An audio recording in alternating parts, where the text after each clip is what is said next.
Hey animators, so in this video I'm going to go through some settings, options and general tips for using speedlines. And the first thing to do obviously is to get it installed. Just put the script in your scripts folder, restart Maya, and then what I like to do is put it on a shelf button. So if I edit this, I've just got source, quotes, bh underscore speedlines, small s, capital L, dot mel, quote, and then a semicolon. You can put that in your mail line down here, but I find it's nice to have it on a shelf button. I've included an icon there you can add for it. So once I click that, it'll just launch the GUI. The fundamental thing really is to pick the camera before you start drawing. The tool will automatically load up with PERSP, the perspective camera loaded in here, because 99% of the time you're going to have that camera in your Maya scene, but it may not be the one you want to draw in. Actually, if I undo that delete there, if I go back, if I switch cameras here, I've got a shot camera here. You'll notice that the geometry doesn't look right from that perspective because I drew it in the perspective view. So if I wanted to draw a geometry in the shot camera, I would just choose the camera first. It'll give me a little list here. I just click shot camera, and now when I enter drawing mode, that camera is the one, I'll make sure I can see curves, that I'm drawing in, and so on. And if I pan around now, you'll see that I was drawing relative to that camera. So basically what the tool does really under the hood is it uses Maya's inbuilt stuff, drawing planes and that kind of stuff, but it automates all the stuff. You don't need to worry about setting things up or making the surfaces live or any of that kind of stuff. And as soon as you exit drawing mode, it deletes the drawing plane that it made. The whole idea with this tool is just to make it very simple and intuitive, to iterate, to experiment. The number one button you're going to use all the time is enter drawing mode.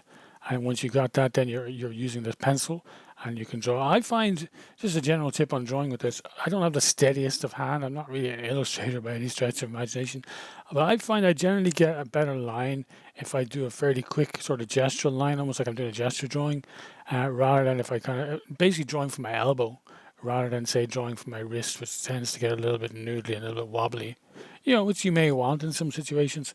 But I generally find that if I do a kind of a quick line, I get a slightly smoother, cleaner result. Once you've drawn the line, you're not committed to that. Like if I exit drawing mode, it goes back in to allow me to select the curve. So there's a few functions here that will work to help you smooth out the curve if you find it's a little bit noisy looking. The first one, this obvious one here, is smooth curve, which gives you, it just generally kind of goes through it and just gives you a kind of a cleaner line. I find I use this nearly all the time, really, just to kind of tidy up my drawings. Another one we have here, which mightn't be immediately obvious, is simplify as well. That works on both geometry and curves. We'll look at geometry in a minute, but if you've got a curve selected, if I just show the control vertexes, there's a lot in there. Whereas if I go back to object mode and hit simplify a couple of times, you'll notice it starts getting less detail. And if I go back to control vertex mode again, you'll notice I've got a lot less of them. So this can be handy if you want to sort of make broad changes to a curve. I can hit smooth there again. You'll find it almost goes down to like a straight line then, which again can be handy depending on what you're doing. So they're the main two buttons you're going to use really, simplify and smooth curve. Smooth curve I find I use more. And then the next part of this really is to make geometry. So basically you just have to select any two curves. So say I select these two and hit the make geometry button, and it'll basically uses Maya's built-in loft command to give you some geometry based on those two curves. It deletes the curve, deletes the history on this new mesh. So it's always working very cleanly. I'd say the idea with this tool is really to treat it like a sketch pad where you just kind of throw down some curves, make some geometry, experiment with that. If you don't like it, delete it, do it again. Just iterate quickly and have fun with it. Once you've got that geometry though, you can use the button we were using a moment ago, simplify, to reduce the detail of that mesh. And again, sometimes that, you can go too far, but you can undo any of those steps. Sometimes that I find is nice just to kind of simplify. If I want to make a sort of an edit to the mesh itself, I might hit B just to turn on the soft select and just I can kind of shape the mesh a little bit even after I've made it to get a very particular result. I find that's quite a nice way to work. The other thing, it hasn't happened so far, but it happens about 50% of the time. Let's see if it happens here. I don't need to choose camera. Let's make geometry. No, didn't happen that time. Let's move this curve over here and show these two. Make geometry. There we go. About half the time it gets the normal direction wrong. So it's just one of those things with Maya's loft command. It sometimes gets it right, sometimes gets it wrong. 2 out of 3 here wasn't too bad. But basically it's a button there just to flip it. And you can use that on as many pieces of geometry as you want. Unlike the built-in command, it'll run with multiple geometry. So it's just a quick way to kind of switch it if you do find that the normals are reversed. The next thing you'd probably want to do then is keyframe the visibility. Like if we're using this to sort of draw smears or speed lines in your animation, you often want to key these. And of course you can go up here and you can hit S on the key and then go here to turn it off, and then go back here and turn it off. So now I've got it on for a frame, which is fine, but again, let's try and simplify that stuff. So basically this has a button here called key vis. Whatever geometry I've selected, it'll do just what I did, but in one click. It's also got an option here, hold visibility for 2 frames when keying. If you're working on 2 style, you can use this and just, if I key the visibility now, you see like a 4 keyframes, like a off, on, off. It uses the current keyframe as the first on frame, if you like. So if I do it again over here, key visibility, I've got on, off, off. And you can just grab these keys and move them around, of course. You're not restricted to just that. Like that, this is just a quick way of blocking it in.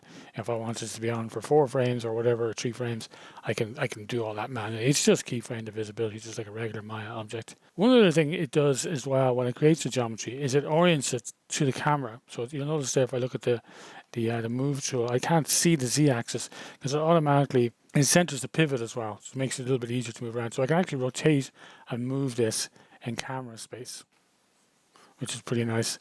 And same with scaling. So it'll scale it to or from the camera. So that can be handy if you're drawing it with a character in the scene and it ends up being in front or behind it. So see now I can move it in and out relative to the camera. So that's kind of nice for quickly scaling in and out. And of course you can keyframe these. These are just regular pieces of geometry really once you're drawing them. A few other options to be aware of then as well, which are nice, is if you find you're trying to draw something quite detailed. I generally use fairly simple shapes, but if you're drawing something kind of quite detailed like this, and you find that you're not getting all the detail you want, I'm getting close to it, but not all of it, there is an option here called Create High Detail Geometry, which will make it more detailed mesh and will capture a little bit more of the detail. And you can always do that and then use the simplify command again to kind of get the right amount of detail. Generally, geometry is not going to be particularly heavy because there's no thickness to it, so it's going to be fairly simple geometry either way. Another option, which I don't generally use myself, but I thought it might be handy for people, I'm using a Cintiq here. I'm lucky to have a Cintiq that I can kind of draw these curves with. That's the way I interact with Maya all the time. I just find I like animating that way. It feels kind of hands-on, like I'm actually grabbing the character. But you can, particularly if you're using a mouse, or if you're trying to get a very specific sort of line, if you wanted to get a very clean line, there is an option here to use the EP curve tool when drawing. I've made a note there, it's more mouse friendly. So if I click that, now when I enter drawing mode, you'll see I've got a different cursor. And in this case, I'm clicking to put points. And if you create just 2 points, you get a perfectly straight line, which can be handy. Or if you get 3, you can sort of start shaping it. So this can be kind of good if you're trying to get very specific results. I'm just going to leave it at 2 buttons. I'm going to exit drawing mode and enter it again. That's one thing you have to do with that is, now another way you can do it is just hit enter and it'll automatically exit and then hit it to draw the next one. So it's not quite as fluid as drawing. That's when you're using just a pencil tool. That's just the nature of this tool in Maya. You can't just use individual strokes without cancelling out of the tool. It is good for some things. If I exit now you see if I make geometry and I've got a very clean shape.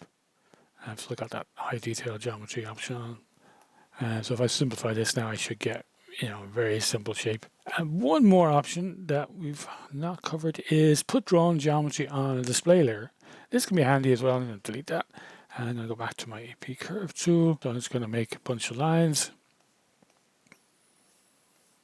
And exit drawing mode. I'm going to select all these and smooth them a couple of times just to get nicer shapes. I'm going to make some geometry, make some geometry.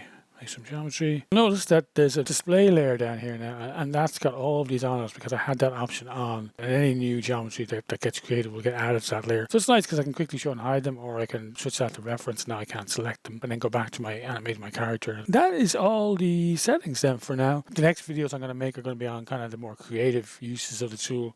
But this one is just good for getting an overall feel for how it works and the general settings. I hope that helps. Cheers.